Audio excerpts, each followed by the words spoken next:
नमस्कार, ये है OTNV न्यूज। पेश है इस हफ्ते की टॉप 10 न्यूज। जापान ने एक नया इतिहास रच दिया है। देश ने अपनी पहली female prime minister Sanae Takaichi को चुन लिया है। जापान की संसद ने ताकाइची के पक्ष में वोट किया, जो अपने अल्ट्रा कंजर्वेटिव व्यूज के लिए जानी जाती हैं। उन्होंने कहा कि उनकी इंस्पिरेशन ब्रिटेन की मशहूर नेता मार्गरेट थैचर हैं। राजनीतिक एक्सपर्ट्स का मानना है कि ये फैसला जापान की पॉलिटिक्स में राइट वर्ड शिफ्ट यानी दाईं सोच के बढ़ते असर को दिखाता है। वहीं जेंडर इक्वालिटी एडवोकेट्स इस कदम को लेकर थोड़े डिवाइडेड हैं। कुछ इसे महिलाओं के लिए बड़ी जीत बता रहे हैं, तो कुछ कह रहे हैं कि असली बदलाव अभी बाकी है। भारत के गोल्डन बॉय नीरज चोपड़ा को आज एक और बड़ी पहचान मिली है। ओलंपिक में जैवलिन थ्रो में गोल्ड मेडल जीतने वाले नीरज को अब भारतीय सेना में लेफ्टिनेंट कर्नल की मानद रैंक दी गई है। दिल्ली में हुए इस खास समारोह में रक्षा मंत्री राजनाथ सिंह ने नीरज को ये ऑनर प्रदान किया। उन्होंने कहा कि नीरज सिर्फ एक खिलाड़ी नहीं, बल्कि पर्सिवियरेंस और नेशनल प्राइड का प्रतीक हैं। नीरज ने इस मौके पर कहा कि ये सम्मान उनके लिए गर्व का पल है और वे हमेशा देश का नाम ऊंचा करने की कोशिश करते रहेंगे। अमेरिका के वाइस प्रेसिडेंट JD वैंस पिछले दिनों इजराइल के दौरे पर रहे। उनकी ये यात्रा उस समय हुई जब गाजा सीजफायर को लेकर तनाव लगातार बढ़ रहा था।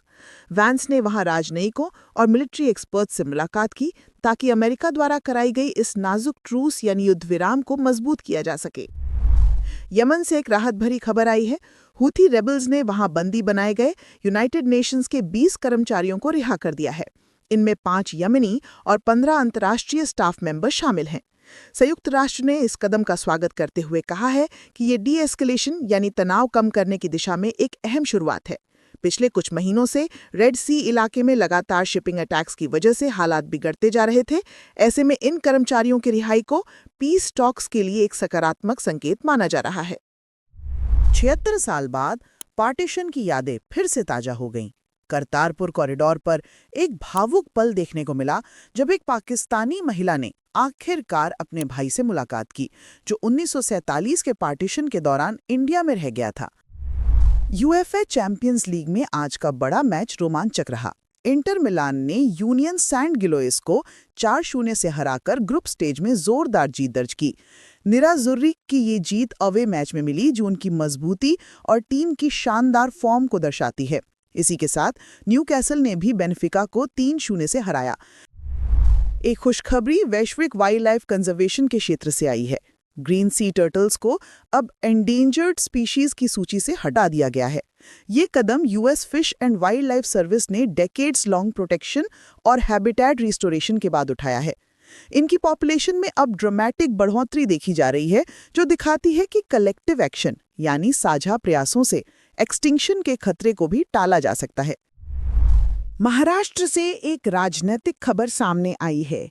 डेप्यूटी CM एकनाथ शिंदे ने RSS पर हो रही आलोचनाओं का जवाब दिया है। शिंदे ने कहा कि संगठन की गतिविधियों को रोकने के प्रयास अनफॉर्चुनेट हैं। उन्होंने जोर देकर कहा कि RSS का रोल देशभक्ति और नेशनलिस्ट एक्टिविटीज में अहम है। हाल ही में ठाणे में दिवाली इवेंट्स के दौरान शिंदे ने इसे फिर से रेखांकित किया और कहा कि संगठन समाज में सकारात्मक योगदान दे रहा है। राजनीतिक विशेषज्ञ मानते हैं कि ये बयान राज्य की राजनीति में जारी बहस में एक नया मोड़ जोड़ सकता है। अंतर्राष्ट्रीय खबरों में आज का अपडेट है।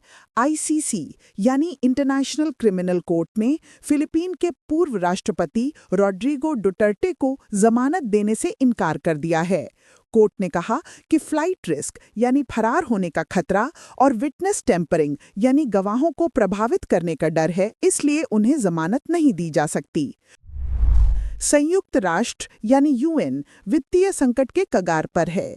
सचिव जनरल एंटोनियो गुटेरेस ने सदस्य देशों से अपनी अनपेड कॉन्ट्रिब्यूशंस यानी बकाया रकम जल्द जमा करने की अपील की है। उन्होंने 2026 के लिए $3.238 बिलियन का नया ट्रिम्ड बजट पेश किया है, जो पिछले साल की तुलना में कम है। आप देख रहे थे इस हफ्ते की टॉप 10 न्यूज। ये है OTNV न्यूज। जल्द ही मिलेंगे अगले हफ्ते की टॉप 10 न्यूज के साथ। देखते रहिए OTNV न्यूज।